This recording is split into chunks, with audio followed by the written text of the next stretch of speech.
Piper Rockelle says opening her OnlyFans account wasn't an easy choice. This is what happened when former child YouTuber Piper Rockelle turned 18 and made a decision that shocked millions of fans who'd watched her since she was 8 years old.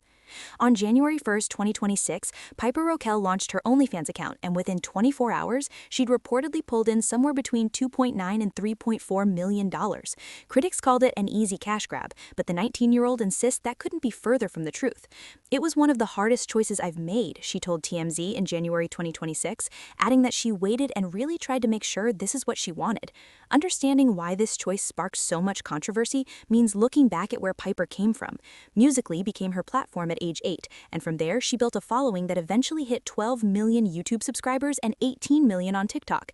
Monthly earnings from YouTube alone reached between $500,000 and nearly $700,000 at her peak, the kind of money most adults never see. January 2022 brought everything crashing down when 11 former members of her content group, the Piper Squad, filed a lawsuit against her mother, Tiffany Smith, that alleged emotional, verbal, physical, and sexual abuse. According to their claims, Smith created a toxic work environment where minors worked without breaks or on-set schooling, while Piper brought in $500,000 monthly and they received nothing. What squad members described was deeply troubling. Smith allegedly made sexually explicit comments to minors, offered to demonstrate sexual acts to an 11-year-old girl, and sent Piper's underwear to men, claims that later appeared in testimony featured in the Netflix documentary Bad Influence: The Dark Side of Kidfluencing when it dropped in April 2025. Former squad members spoke on camera, and so did Piper's own cousins. YouTube demonetized Piper's channel in February 2022 after the lawsuit went public, and the financial impact was brutal. $625,000 per month became an estimated $10,900 by March 2025, a collapse that wiped out most of her income. October 2024 brought a settlement of $1.85 million split among the 11 plaintiffs, though Smith denied everything and dismissed the allegations as stretching the truth. Piper stood by her mother through all of it, and her words to Rolling Stone in May 2024 made her position clear: "By hurting my mother, you're hurting a part of me." December 2025 marked a turning point when Piper moved into the Bop House, a Florida mansion where OnlyFans creators live and work together. Aisha Sophie, one of the co-founders, jumped to defend the move and told critics they needed to accept reality.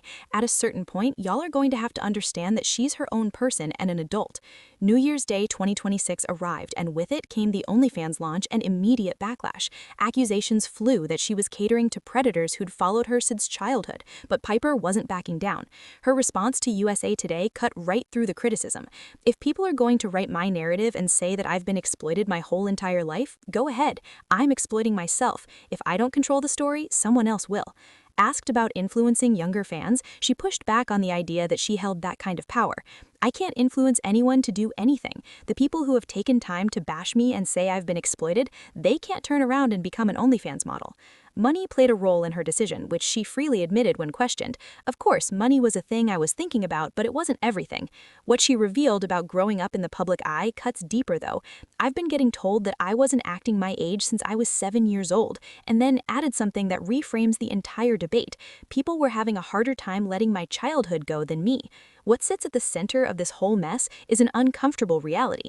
Piper Rockelle performed for cameras throughout her entire childhood, allegedly in an environment that multiple people described as abusive, lost the vast majority of her income when YouTube pulled her monetization, and now, at 19, finds herself making choices about her body and future while millions of people act like they have a say in it. "I'm in this spot because I've been in this my whole life. That's what gave me traction, and I'm using it." You can view this as an empowered adult taking control of her own narrative, or you can see a young woman who maybe never had a real choice to begin with. Either way, one thing stands out clearly. For Piper Rockelle, this decision carried weight that most people watching will never understand, and the conversation it's kicked off about child influencers, exploitation, and autonomy isn't ending anytime soon.